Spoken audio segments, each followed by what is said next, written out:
All right, so good afternoon from East Africa. Right now, I'm in Kyela district in Mbeya region in Tanzania, and I just made a discovery. It's quite amazing that we have cocoa growing in East Africa. Well, we know very well that in our primary geography, we learned a lot of cocoa in West Africa, and specifically in my primary geography, I learned about cocoa in Ghana, and all along, I never thought of us as East African having that crop in our area. But in my recent past in my visits in East Africa, I've been able to discover this area in Tanzania, and this is Kyela district by the shores of Lake Nyasa and neighboring the entry to Malawi from this side.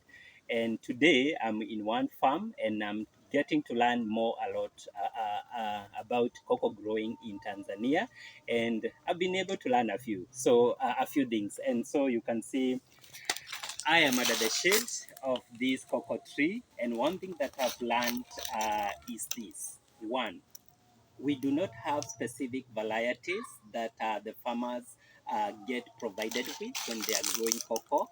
They get to go to the trees that are kind of indigenous, or the trees that have been in their farms for a very long time, and they are able to identify the best producing trees, and from there they get the cocoa seeds. So basically what happens is they get those cocoa seeds, and they plant in a nursery using the pots, the plastic pots, or they would even directly plant them uh, on the ground directly without passing them through the nursery.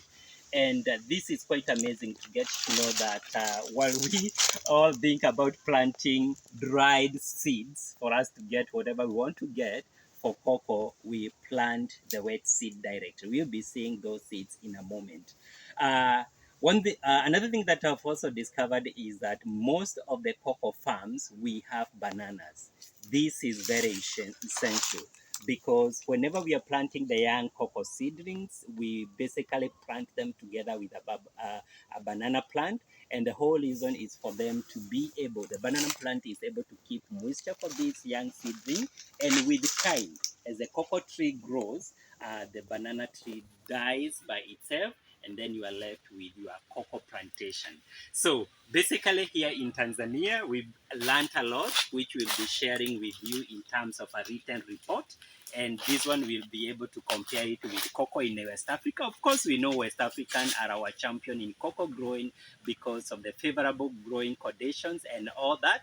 But of course, we, as the people from Kyela district and other regions in Tanzania, are able to make a living out of cocoa growing in smallholder farming. Now, when we talk about the cocoa growing areas in Tanzania, we have Kyela district, which is in their region. We also have Tukuyu and Rugwe districts, which are also in Mbeya region. And we also have Tabora, Morogoro, Pwani, and Tanga. So basically, we have a lot of cocoa growing areas. I discovered I just made a few days ago. I didn't know all this. Not even my primary geography teacher told me all this. But here we are, so many years later, that we know there is cocoa growing in East Africa. Today, I'm hosted by Mr. Yona Matthew. Yona Matthew is one of the cocoa growing farmer here in Kyela district, and we are in his godfather's farm, and we've learned a lot from him. Like I've said, we'll be sharing that with him. Kwa hivyo Bwana Yona, ningetaka kukukaribisha, tuelezee machache tu kuhusiana na ukuzaji wa kokoa hapa Tanzania na sana sana hapa kwenu wilayani Kyela, na yale ni mambo mengi ambayo tumeyaongea masaa machache yaliyopita. Unaweza yasema kwa kifupi? Asante sana. Ambacho tunataka kukielezea kuhusiana na zao la kokoa kwa hatua za awali katika upandaji, tunaangalia kwanza ubora wa mbegu, ambapo tunaenda kuangalia ile miti ambayo inazaa sana matunda. Baada ya hapo tunachukua ile mbegu, then tunaenda kuweka kwenye zile vifungashio au viriba, ambapo tunaotesha kwa kama wiki moja, ambapo ile mbegu inakuwa imechipua. Baada ya hapo, ile mbegu ikishachipua kutoka kwenye kile kiliba tunaitoa, na baada ya mwezi mmoja au mitatu tunaitoa na kuipeleka wapi? Shambani, ambapo huko shambani unakuwa umeshaandaa shamba lako kwa kuweka migomba, unakuwa umeshaweka kwa ile mita 5, ambapo baada ya hapo unaweza kupeleka ule mti wako wa mkokoa na kuweka mle kwenye shamba lako kwa kupanda zaidi. Baada ya hapo unasubiri kwa miaka mitatu, kokoa inakuwa iko tayari kwa kuchuma. Miaka mitatu mpaka minne kokoa yako inakuwa tayari kwa kuchukua kwanza kuchuma. Na kinachokuwa kinafanyika pale ni kufanya ile kuni usafishaji wa shamba na kulima shamba lako ili kokoa yako iwe na ubora zaidi. Ndani hapo inakuwa alright. Sawa sawa. And changamoto ambazo wakulima wanapitia kwa kisasa umetuelezea kwa kifupi, unaweza taja mbili kubwa? Changamoto ambayo wanaipitia wakulima kwa kipindi hichi ni kwanza ni magonjwa ambayo yamekuwa ni mengi sana katika mwezi, angalau mwezi wa kuanzia mwezi wa 3 mpaka wa 4 kokoa zinakuwa zinaoza sana. Nyingine changamoto wakulima wanaipitia ni uvamizi wa nyani. Nyani wamekuwa ni wengi sana, ambapo sasa inakuwa kwamba mnashindana kati ya mkulima na nyani, nani avune shambani. Nyani anataka kuwahi na wewe mkulima unataka kuwahi. Hiyo inakuwa ni changamoto kubwa sana. Na pia changamoto nyingine ni kwenye soko, ambapo kuna vyama vya ushirika, lakini sasa vyama vya ushirika vile ambavyo vipo vinakuwa havitoi pesa kwa wakati, ambapo mkulima anakuwa ameshapeleka kokoa yake akauze, lakini inabidi asubiri hata wiki moja au wiki mbili pesa yake afanye aweze kuipata. Kwa hiyo inakuwa ni changamoto mkulima kuipata hela kwa wakati, ambapo angefanya jambo lake kwa wakati. Kwa hiyo ni moja ya changamoto ambayo mkulima anaipitia kwa kipindi hicho. Ukiangalia magonjwa, uvamizi wa nyani na wizi pia wa watu wenyewe, sababu kuna watu ambao wanatembea, inakuwa ni usiku, unashangaa anakuja shambani mwako anachuma kokoa na anaondoka nazo. Alright. Asante sana Bwana Yona. Changamoto ambazo ametaja, ningetaka tuone moja hapa. Magonjwa. Bwana Yona, unaweza karibia. These are cocoa pods. You can see these ones look good and healthy, and they are moving on quite well. But while these ones are doing quite well, you can see some already have some challenges. They have already dried up. They have died. These ones. There are others here, and even up there you can see that's one of the main challenges.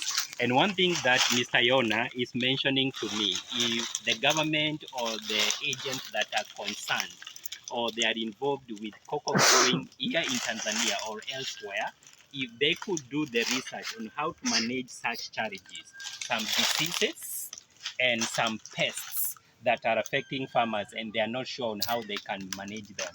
Not to mention how to manage monkeys. Okay, the monkeys are here with us. We will know. And Mr. Yona here and many other farmers, they know how to manage the monkeys so that at least they don't destroy the whole crop. Yeah, so for now, we can see the variety here. We have this one variety this one is very tender. It has a long way to go before it matures and before we harvest it. You can note the color. And then there is a different variety here. Still not yet mature for harvesting, but you see the color is different.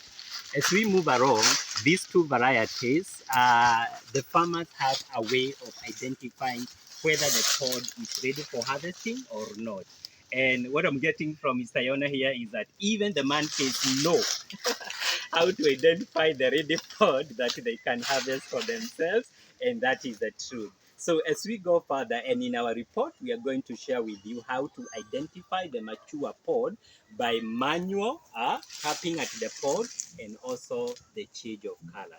So from Kyela district in Tanzania, we are excited to reach you and to tell you more about cocoa in East Africa and specifically cocoa in Tanzania, as we get to understand more about cocoa in the whole world.